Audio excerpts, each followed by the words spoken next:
Today my guest is Gil Fink. Gil, how you doing? How are you doing? What's Welcome. I'm having a great time recording Technology and Friends here in Las Vegas, Nevada. up? Okay.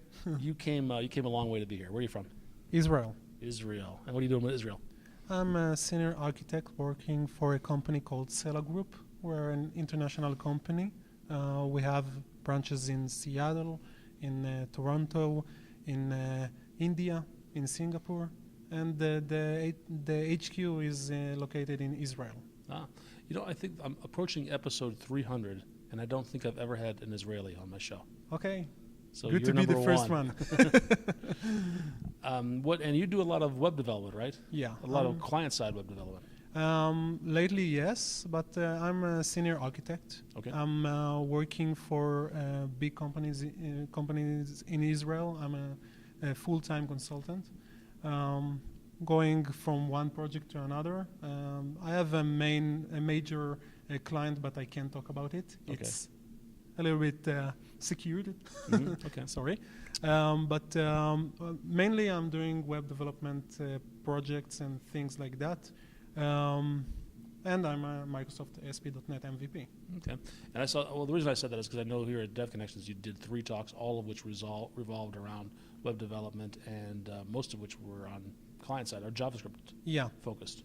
So in the last couple of years, I made a transition from writing full-time C# code into writing full-time JavaScript code. I'm still writing C#, but less, mainly with ASP.NET. But most of the apps that I'm writing right now are single-page applications that includes a lot of JavaScript interactions or using a lot of new APIs presented by HTML5.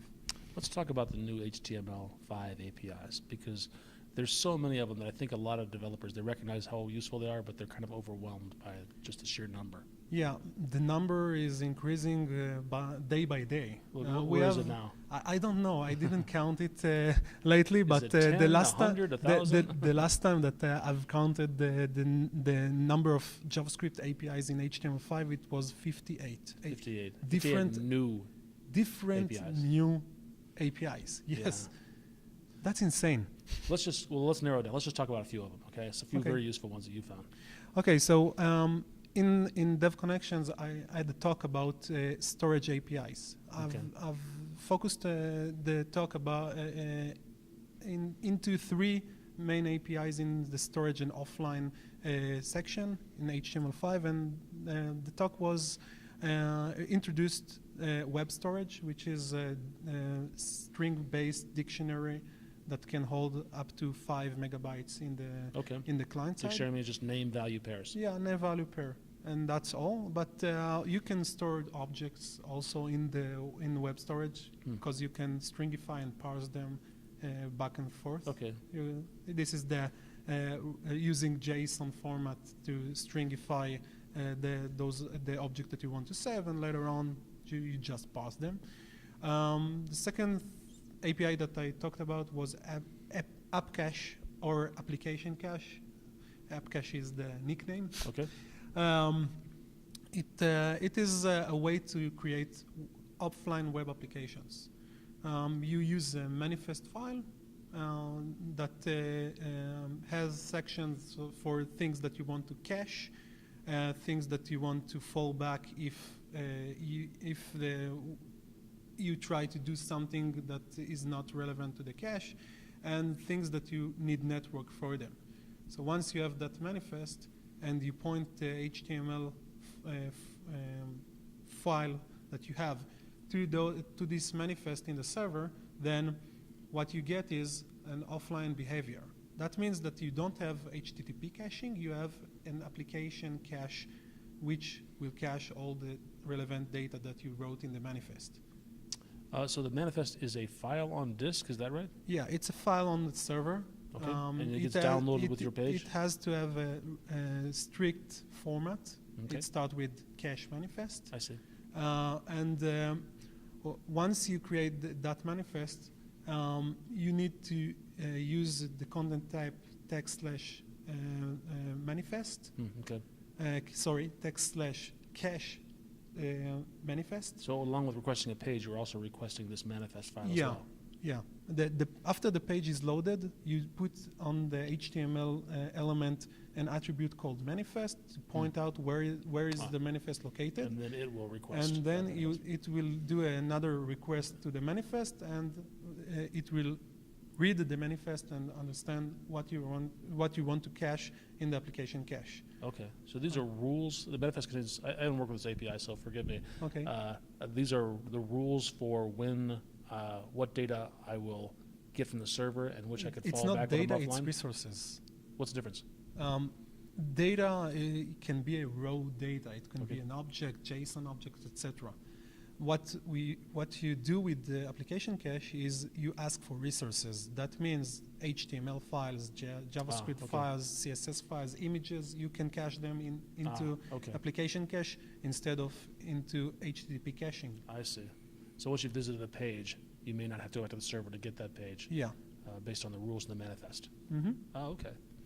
And the third API that I presented was IndexedDB, which is a full-blown database in the client side.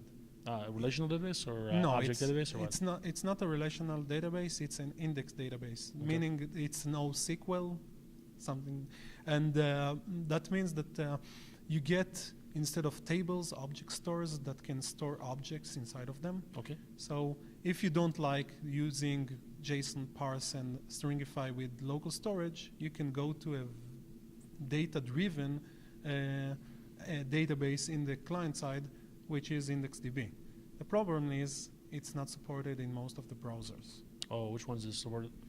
It's supported in IE10 and the later versions. It's supported in Chrome, in Firefox, but in mobile browsers, most of the mobile browsers do not support IndexedDB. I see, but the web storage is supported. Web storage is supported by most of the web browsers in the mobile devices. Okay, this presents a real challenge for developers. If you want to have a responsive application and have the same code base running both in a desktop browser and on your mobile device, would you just use the lowest common denominator? Yes. Or would you try to somehow move data between the two? I will rephrase that question. Okay. And I will just think about something else, because once you do web development and once you do mobile development, there is a very big difference between both of those types of development. Okay. If you target mobile, then you have to understand that there are a lot of implementations for what you are doing. For example, you need smaller files because mobile web caches only small files. You need to understand that a lot of things aren't supported, so you narrow all of the APIs into a set of APIs that you are going to use in mobile. And this is things that, for example, frameworks like PhoneGap are doing. They narrow the possibilities into APIs that you can use and APIs that you can't use. So IndexedDB isn't supported in most of the mobile. So why bring down those APIs if you're not going to use them anyway?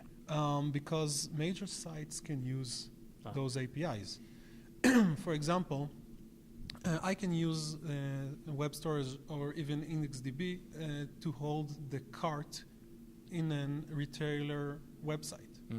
Okay? And later on, I'm saving the data in the client. Later on, I can retrieve that data from the client. I can save the data both on the server and on the client to have a way to communicate, synchronize the data, things like that. So at the end, there are reasons to use those APIs. First of all, I want connectivity. Or if I don't have connectivity, if I'm in tablet, for example, not mobile but tablets, then web storage and application cache are both supported by most of the tablets. Okay, so tablets has the connectivity issue. So I can create offline web applications using those APIs, and by doing that, I can give the user better experience. Because if my app is crashing because I need my server, or on the other hand, is doing nothing because I need to save something in the server side, then the user won't be happy, right? And I will lose a customer. Right. So having... This is one of the big challenges of mobile development, is these occasionally connected systems. Of course. You have to code to those. So those storage and offline options in HTML5 enables you to do stuff offline, and then once you are connected to the server, you have you have an event called online event that is triggered. So you got online, the event is triggered, do something, save data, sync up, back to the server. Okay. On the other hand, you have an offline event. So if you know that you want to do something once you are offline, then that event is triggered and you can do things while you are offline. Okay. And the third thing in the application cache is navigator object got a new property called online. It will be true if you are online and false if you are offline. So it will help you to recognize whether you are online or offline, and then you can branch your code using that. Save it to the local database or local storage. Or save offline, it to the server. Or actually send it back to call a web service to push the server online. Very cool stuff. And you're actually building this in the real world. You're using these APIs, building real applications that are heavy on JavaScript and light on server-side code. Is that? I'm doing a lot of backbone development lately, and a little bit of AngularJS development. Most of the apps that I build or help to build, as I said, I'm an architect, and I'm not a regular architect. I'm not just talking. I'm really coding and doing stuff with the development teams. I never ever want to be someone that just talk in the air and not... We say ivory tower here. Yeah. Do you have that phrase in Israel? The ivory, the scholar who sits up in his tower made of ivory and just philosophizizes. I don't want to be a philosopher or something like that. I want to be the one that write the code. Excellent. Okay, so a lot of things that I do right now is concerned with building infrastructures for apps, for single-page apps to a customer, a major customer. Again, I can't tell which customer it is. Sorry. And we are doing cool stuff there. Very nice. Do you are you blogging about this? Do you have an online presence? Yeah. What is that? I have a website, www.gilfink.net, and from that website you can go to my blog. There is a tab that points you to my blog. I have that blog, I think, 6 years. There are a lot of posts there. You can see my transition. In the past, I talked about server-side technologies like Entity Framework and how to create a web application using ASP.NET MVC, etc. And today, I'm writing a lot about JavaScript. or things like that related to JavaScript or TypeScript or other stuff like that. One thing I've been doing lately is since I'm very occupied, then I have a series of blog posts called Quick Tips. When I have a small tip that I can write very fast, then I'm writing it and I'm posting it to my blog, and there are a lot of good tips there. You can use them, and I think that you'll find those tips very helpful. We'll put a link to it in these show notes. Okay, cool. Gil, thanks so much. Thank you. Good stuff. Thank you.